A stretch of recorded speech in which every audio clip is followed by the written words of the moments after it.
beautiful people, welcome back to my channel. Welcome. It's your girl Mon-E and I'm back with another video. As usual, I'm going to be keeping it 100, okay? You know how much I believe in transparency. You know how much I believe that vulnerability is a strength, and I honestly believe that sharing our experiences could save people so much unnecessary heartache. So in this video, I'm going to be sharing all the things that I wish somebody told me were signs that I needed to get out of a really unhealthy, toxic Quick disclaimer, because I know how some of you guys stay on the internet. This message is focused on and directed to people who are single or in committed relationships, i.e. not yet married. There is still obviously an opportunity at this point to evaluate the relationship, decide whether to bow out or to go for some premarital counselling. If you find that some of the points I'm saying applies to you in your marriage, I believe that God can definitely restore, and it's about taking action to fix some of these problems so long as there is no abuse and you are safe. Please, please, please heed to this message. It was directed at the singles. Don't come and tell me that I'm the reason why your marriage has now broken up. Thank you. In all seriousness, this is a really serious topic. So I don't want to be too jokey because I understand the pain of being in a toxic, abusive, unhealthy relationship. And I don't want others going through that if it can be prevented. So this is just what I wish I knew and things that I now recognize that I would never tolerate again. So for me, the first sign you need to get out, and to be honest, I'm including marriage in this point, is abuse of any kind, whether it's physical, emotionally, listen, abuse of any kind. I just think that's the first sign you need to get out. Now, I know that in relationships, we often say the wrong things in anger and that hurts the other person, or we do things that the other person does not like. We're going to make mistakes. We're human. It's going to happen. It's bound to happen. And those that you're closest to are always those that can hurt you the most. But I'm talking about abuse, abusive behavior and patterns of behavior. And this is incredibly complex because I think that it's something that most of us don't really realize until we get out. Oftentimes we think there's something that we can do to fix the person or minimize the abuse. But I believe that eventually you start to see things for what they are. And it's just so important that your sanity, your safety, and your security is what you put first over anything.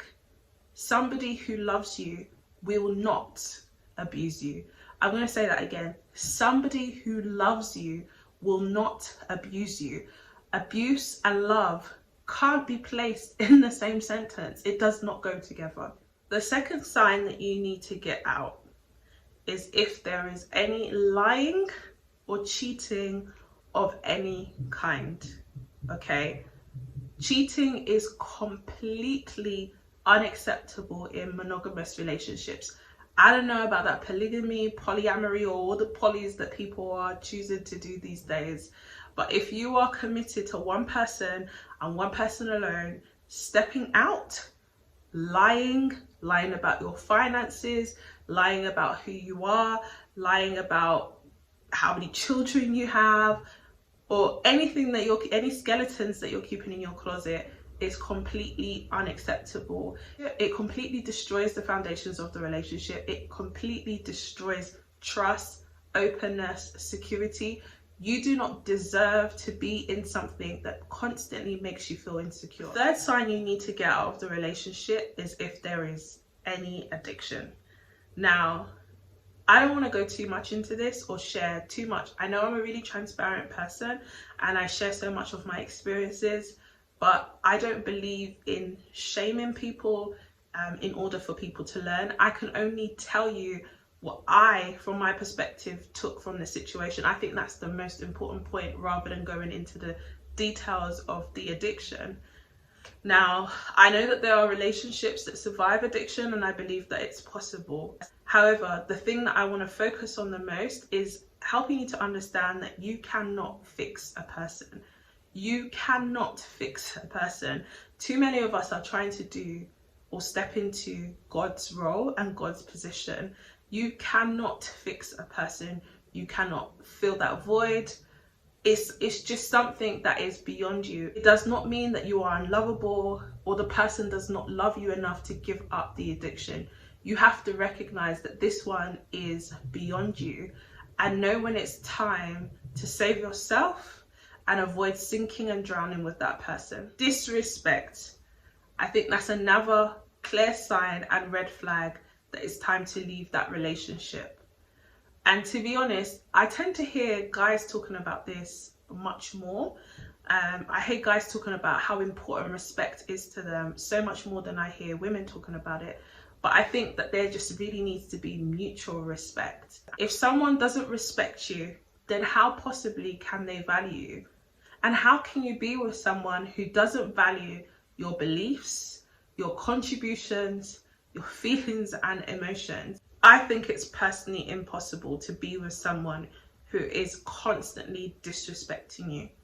It's time to get out. Now, another sign I think you need to get out is if the relationship is purposeless and directionless. I believe it's a problem if we have to keep questioning where the relationship is heading.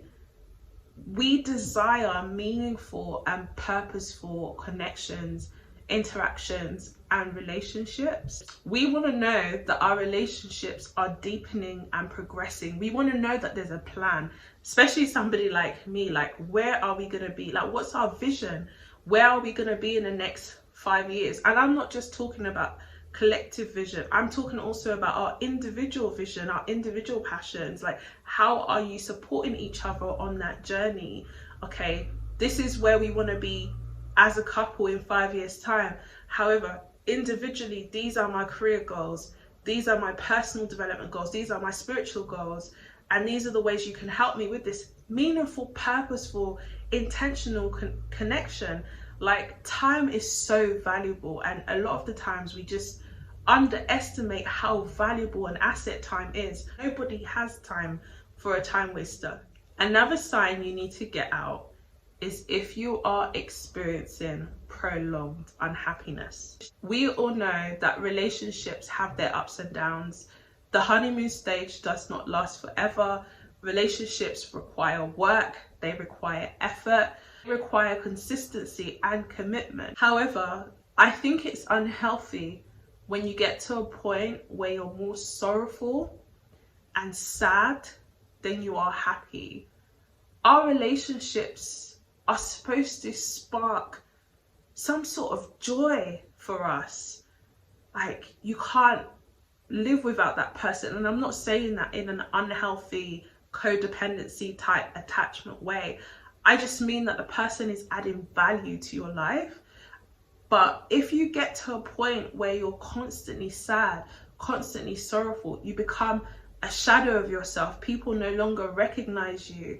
You're depressed because of how the person makes you feel constantly. You're constantly having to question a relationship, constantly being made to question yourself. I think at that point, you need to really reevaluate whether this is something that is working.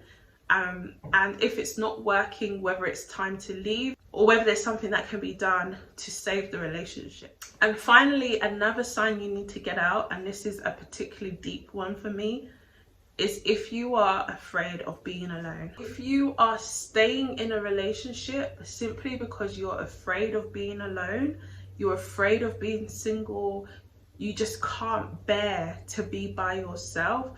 You see other people coupled up, booed up, and you desire what you think they have. And I say think they have because oftentimes we don't know what's happening behind closed doors. If you're simply in this because you're settling, because you feel like your biological clock is ticking and you want to have children, which is something I hear a lot, or because of family pressures, or you've clocked 30 and you think things are going to go downhill from there. Honestly, I'm telling you, that's not a reason to be or remain in any relationship. Go and deal with the things that are causing you to believe like you can't be alone, you can't achieve alone. Like, it saddens me that so many of us, especially us women, think that we are incomplete if we are not married and if we don't have children. You are so much more than that, and you need to know and believe that before you go into a relationship. You need to be able to cultivate joy and happiness by yourself without depending or relying on another fallen human being to do that for you. It's so dangerous, honestly, and a lot of the times we get caught up and invested in things we have no business being in simply because we can't bear to be alone. It's too costly, and honestly, I'm pleading with you. I think it's a sign that it's time to call it a day and get out and work on yourself. I really hope you took something from me. Honestly, I would love to hear from you. What are the other signs that you need to get out of a relationship? What are your experiences? Like, what has been your cut-off points in a relationship? When have you had to say goodbye? What are the red flags for you? Like, I would love to hear from you. Until next time, everybody, take care and be blessed. Bye.